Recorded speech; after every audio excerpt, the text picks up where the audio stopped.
Grand Theft Auto 6 is finally here. Or at least the first trailer is, and man, does this game look incredible. But let me tell you, in just these 90 seconds, I believe that Rockstar has given us enough information to predict the entire 30+ hour plot of this game. Don't believe me? Just give me the next couple of minutes. I'm gonna prove to you that I know the plot a full 2 years before this game actually releases.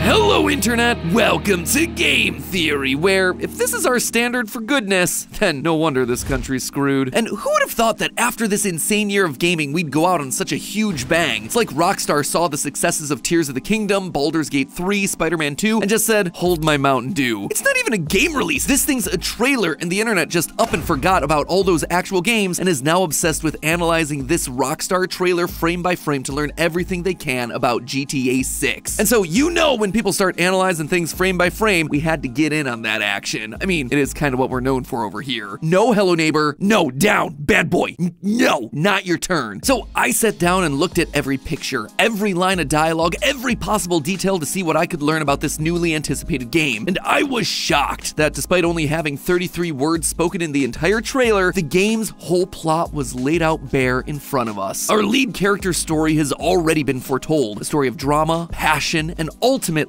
betrayal. Spoiler alert, friends, there are no happy endings in this one. So have your getaway cars ready, theorists. I've got a feeling we're gonna have ourselves a 5-star wanted level after I give away the secrets of GTA 6. The first and most obvious piece of evidence coming out of this trailer is probably the backing track. So let's just start there. Music is one of the most important parts of any trailer. It's gonna help set the tone, it's gonna emphasize the setting, the location, and if it doesn't fit, you're really gonna notice it. But Rockstar also has themselves a habit of taking the use of music one step further. They tend to use songs with specific lyrics to hint at what their story is going to be about. You can see I'm playing with this concept during the build-up to GTA 4. The core plot was pretty obvious, thanks to the dialogue telling us that the lead character Nico was looking for someone, but the lyrics of the song actually took this a step further. In a TV trailer, they used the song Vagabond by Greenskeepers, which opens with lyrics like this, quote, "From far away I came, got away from seeing red. I want to shoot you down now for the things you did. I came a long way to see you, now I wish you were dead." And when the game eventually came out, it was revealed that Nico had traveled from Yugoslavia, a faraway place, to kill the man who betrayed his unit in the Yugoslav wars. A man that made him see red with anger that he now wants dead. See what I'm saying here? It is not subtle. Lyrics are giving us more context around the main plot of the story. Rockstar then continued doing this with the GTA 5 trailers, with the second trailer using the song Skeletons by Stevie Wonder. Quote again, "Skeletons in your closet itching to come outside." GTA 5 was all about Michael lying about who he was. His friends thought he was dead, but instead he'd made a deal with the FBI and went into witness protection. And when the song goes on to say, "She said it wasn't polite to tell a white one," he said one white lie turns into a black one. It's all about how Michael omitted the truth, telling small white lies to the people around him, which continued to grow into bigger and bigger lies, black lies, leading to massive altercations and, depending on the ending you chose, the ending of one of the characters' lives. So what song then is giving us all the information for this new GTA 6 trailer? Well, it's called "Love is a Long Road" by Tom Petty. The lyrics are coming from a man's perspective singing about a woman that he loves. In the trailer, we're introduced to our two lead characters, Lucia and Jason, who appear to be romantically involved, which leads me to believe that this song is about them and their relationship, told from Jason's perspective. The first verse of the song uses lines like, "There was a girl I knew. She said she cared about me. She tried to make my world the way she thought it should be." And we see exactly this happening throughout the trailer. Lucia is the one running the show. She's the one doing most of the talking, giving us a big speech about how they need to stick together. She's the one counting the money in the car. And when they're robbing convenience stores, she's the one leading the charge. That's why all these lyrics feel so passive and more focused on what she thinks is best rather than what he wants. She tried to make my world what she thought it should be. So the fact that the lyrics are lining up with what we see in the trailer means that the rest of the lyrics in the song could probably be offering us more clues about what to expect in the game. For starters, we know that their relationship will eventually come to an end. The lyrics from the third verse say, "It was hard to give up. Some things are hard to let go. Some things are never enough." Notice that it's all being said in the past tense. This long road of love that this couple was on, it's over now. But why? Well, let's again look back at the lyrics. Some things are hard to let go. Some things are never enough. It seems to be referring to their lives as criminals. Either the money that they're getting or the thrill and adrenaline here is never enough. There's always gotta be just one more heist. The trailer places an emphasis on money in the final few shots. We get a nice big close-up of Lucia holding a big old wad of cash in the front seat as the police drive past, and we only see him pulling out guns in convenience stores, places where where the only thing you're gonna be taken is petty cash from the register. It's likely that one of them wanted to get out of this life and the other one kept them in. We also get the line, "I'll give her one more chance." In fact, we actually get that line twice, which solidifies the idea that this is all about Lucia. She's the one calling the shots and seems to be the one that's more focused on doing just one more heist. But Jason, well, it seems like Jason may have other plans. You see, when looking back through the trailer, I noticed that Jason's face is never fully shown. It's always obscured in some way. The two major shots of him are in the car and during the ending motel scene. Both times, we only get to see one half of his face. This is classic visual shorthand for someone hiding a part of themselves from us. By hiding one half of their face, we never actually get to connect with who they really are, get a sense of their full character. Think about like the Phantom of the Opera. He's hiding half of himself under a mask. We don't get to see the other half of who he truly is until the mask is removed, and finally then we realize, yeah, that guy, he's not that great. He was actually hiding a lot of awful stuff. The burns on his face, but also symbolically the evil in his heart. Compare that to Lucia, who regularly faces the camera practically straight on. She has nothing to hide. The only time that we see Jason forward facing in this entire thing is during the heist sections, where he and Lucia are wearing bandanas to hide their identities. So again, not allowing us as the audience to fully see who he is or get a sense of whether or not we can truly trust him. And trust is actually a key point here. It's literally the final word from each character in the trailer. And when Lucia poses it as a question to Jason, look at how he responds. Trust?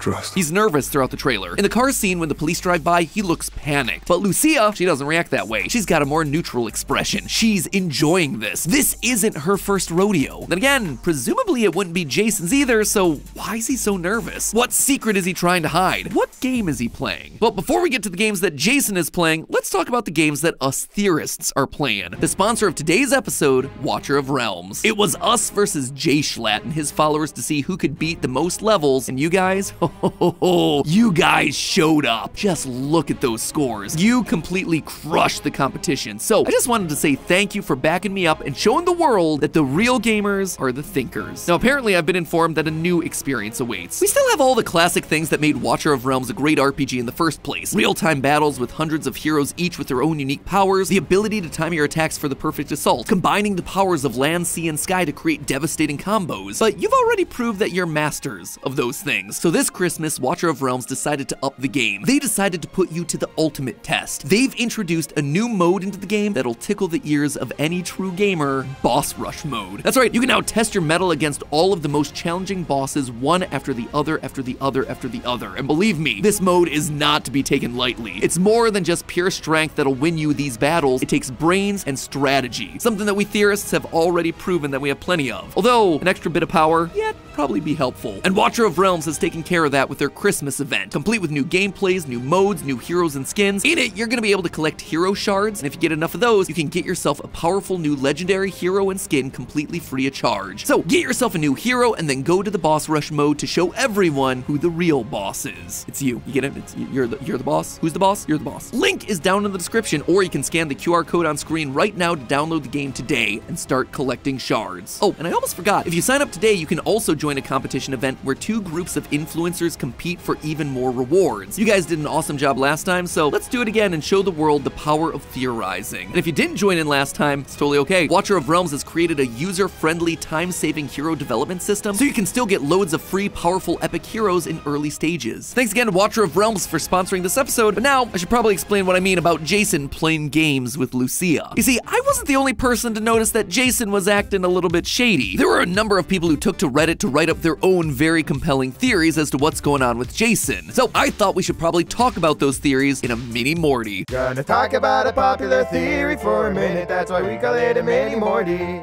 The overwhelming majority of theories that I saw circulating online were claiming that Jason's worried about getting caught by Lucia because he's an undercover cop, one that was assigned to get close to Lucia in order to take her down from the inside. But while on this mission, he begins to fall in love with her. If we go back to the Tom Petty lyrics, she's changed his world, and that's why love feels like a tough and long road, because he's fighting with himself as to whether he follows his orders or his heart. And during the events of the game, he's eventually gonna snap as Lucia continues to push for more and more, ultimately pushing him into something that he doesn't want to do, crossing his moral boundaries. Now, all of that might seem like a bit of a stretch, but there is more evidence here. Firstly, user Willie points out that if you look real close on that second to last shot of Jason, you can see 2 small holes in his ears. Those are earring holes, and it seems weird that he wouldn't be wearing them, which leads to the idea that he might have gotten rid of those in order to go undercover. His haircut also raised some suspicion because, as user God Garbage puts it, Jason really does have that cop haircut too if you think about it. User Jojo Reddit also points out that during the trailer we see a body cam shot from a white police officer, presumably Jason's body cam footage. And this is just my observations, but it's also worth pointing out that GTA 6 began development all the way back in 2014, a year where the media landscape was shaken by the passing of Paul Walker, the co-star of the Fast and Furious franchise. Now, Paul Walker's character Brian was an undercover cop that got romantically involved with a member of the gang that he was investigating. Seems like Rockstar might have taken some inspiration for Jason there. But for as compelling as that argument might seem, there are plenty of holes here that I should probably point out. First of all, the body cam footage from the white police officer, well, I definitely like that as evidence. The idea that this is actually POV footage from Jason, yeah, it's a little bit shaky. If you look closely, you can actually see the officer's forearms are incredibly smooth. But when you take a look at Jason, he is not incredibly smooth. In fact, quite the opposite. He is a hairy boy. In the motel scene, we actually see him with his shirt off and his chest is covered in hair. And sure enough, in the next shot, we see Jason's arms in full view, and they are indeed incredibly hairy. Something about Jason doesn't exactly scream manscaping to me, so those arms in the body cam footage, probably not his. As for Jason's chosen haircut, the game takes place in the state of Leonida, the game's version of Florida, specifically in the city of Vice, which is meant to be a parallel of Miami. Looking at the Miami Police Department's guidelines around appropriate haircuts, the code states that, quote, the maximum extension of hair that's combed outward shall be no more than 2 inches. In addition, the hair on the side of the head shall be gradually tapered. Sounds pretty one-to-one with what our man Jason is rocking, except here again, there's a catch. If he's supposed to be undercover, then police are actually encouraged to break their own rules. The guidance is very clear that undercover cops are exempt from all these rules, because guess what? They don't want them to look like a cop. Makes sense. The guidelines also have something to say about piercings as well. Quote again, earrings of the small post type that do not hang below the earlobe may be worn by civilian female employees. That's right, male officers from Miami aren't allowed to wear earrings, which means that the idea that he's missing them in these shots because he's gone undercover is actually getting the whole thing backwards. Much like the haircut, he would more realistically have gained earrings as a part of his cover, not lost them. All of this is to say that while I really like the idea of him being an undercover agent, sadly the evidence just doesn't really stack up. I suppose he could still be helping the cops as an informant rather than being an actual police officer, which would explain away things like the haircut and the earrings, but I have myself a different solution. While we've all been busy analyzing what's up with Jason in the trailer, I think it's all a red herring. I still believe the song is Jason's story, but I also think it's distracting us away from the real betrayal that's gonna happen in this game. And it all comes down to this screenshot right here. That symbol in the background, that's the state seal of Leonida. And it's very similar to the seal of Florida, you know, the place that Leonida's based on. The Florida seal depicts sable trees, the state tree, a Seminole woman spreading flowers, and a steamboat sailing before the sun breaks over the horizon. The Seminole woman is there to represent the indigenous people that lived there when European settlers arrived, with the flowers being spread representing the harmony between them as well as the prosperous land. The sable trees represent prosperity and economic success. The steamboat is a callback to the transportation advancements that the state made back in the 1800s, and the sun rays are there because the state shines proudly. The point of all of this is that these symbols aren't just there as pretty pictures, they have a meaning. So then, what's the state seal of Leonida trying to tell us? Well, in the seal, we also get the sunshine rays, the steamboat, and the palm tree, connecting it back to the Florida seal that this is based on. But there are also a few key differences. First, let's talk about the woman. Unlike in the Florida seal, where she's looking to the earth and spreading flowers and prosperity to the land, in GTA 6, we have a woman in a red dress looking off into the distance, longing for something beyond the land that she's currently standing on. This would match what we were saying about Lucia earlier in the video. She's longing for something more. Things are never enough for her. It's always going to be just one more heist, one more payday, and then they're going to be able to leave this place and start a new life. But then take a look at the rest of the image. There's a snake hanging from a tree behind her. A snake in a tree is always going to be symbolic of one thing, the Garden of Eden, where Satan took the form of a snake and tricked Eve into eating from the tree of knowledge. This then leads to the original betrayal, where the woman Eve betrays Adam, leaving the couple to get yeeted out of the Garden of Eden by God. Snake in tree equals deception, lies being whispered into the woman's ear, promising her good things that'll actually lead to tragedy and downfall. The woman in the seal wearing red is also interesting. Red is symbolic of anger. It's symbolic of evil. It's symbolic of temptation. Remember that scene in The Matrix where Neo sees a woman in red, but then he looks back at her and it's suddenly an agent pointing a gun at him? It's evil hiding in plain sight. It's betrayal. There's also the classic biblical example of a woman wearing red, the Whore of Babylon. She's a personification of the city's rulers that have fallen to corruption. Red is corrupt. So really, every way to Sunday, this seal is trying to tell us that the woman here is a betrayer. She's wearing red, she's looking out into the distance to get away, and she's being tempted by a snake. That woman, I suspect, is Lucia. Think about what we see of her throughout the trailer. She starts off in a prison meeting with a counselor, but the next thing we know, she's out on parole with an ankle bracelet. I would bet that they offered her a chance to get out, maybe to even have a chance at a clean record and to start a new life, so long as she helps take down the gang that she works with. Lucia took a plea deal from the police. She made a deal with the devil, so to speak, and so she'll be the one to ultimately betray Jason, just like Eve did in Eden. Take one last look at that seal though. Notice anything else that's different from Florida's? Right there. That right there is an alligator attacking someone, which at first might just seem like, yeah, obviously there's an alligator, we're talking about Florida. But I wouldn't be so quick to jump to that conclusion. If the woman in red is meant to represent Lucia, then the person in white standing next to her must represent the person that's closest to her, Jason. Him wearing white is a symbol of his innocence in this whole thing. And the fact that he's being attacked by an alligator in the seal is symbolic of him being sacrificed. He is literally being fed to the wolves, or I suppose the alligators. It's her turning in a loved one to the police, a betrayal for her own self-preservation. She's the one left standing while he's literally getting eaten alive. A man who, remember, based on how he looks throughout the trailer, doesn't want to be there. He's the innocent in this. He's just following her lead. Again, think about the lyrics to the Tom Petty song. She said she cared about me. She said she cared, but did she really? No, it was all an act. So then, does Lucia get off scot-free? Nope. Remember, again, the symbolism that we're talking about here. Eve listens to the devil, Satan, the snake in the tree that's feeding her lies. The snake gets her to betray Adam, sure, but they both wind up suffering the consequences. They both lose. And I suspect that that's going to apply to Lucia here. She listens to the cops. She betrays Jason thinking that it's going to be the thing that gets her off, gets her to escape to a better life, but it's going to backfire. She's going to be taken down too. That's why she's left on the shore longing for a new life, but never actually getting one. She's stranded. In the end, she chooses to work with a snake, but just like we see on the seal, that snake is ready to bite. Am I right? Am I wrong? I guess we'll see in 2 years. But hey, that's just a theory. A game theory. Thanks for watching.